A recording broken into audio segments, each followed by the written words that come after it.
Hi, ma'am and sir. Good day. I am Michelle D. Lumbo. I am 39 years old. I live in Santa Isabel, Bugay, Cagayan. I am married and I have three children. Their ages is 15, 9, and 7. I met ex abroad to Jordan and Bahrain, and I finished my 2 years contract and then served one couple and three children.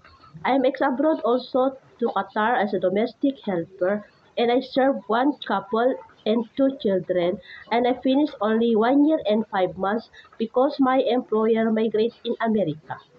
My responsibility before in my employer is cleaning their house, cooking their food, and most especially caring their children. I want to go Hong Kong because I want to give a better life of my family, most especially of my children.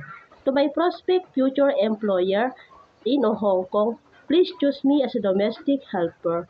I will do my very best and I promise to finish my contract and I will care your children as my own.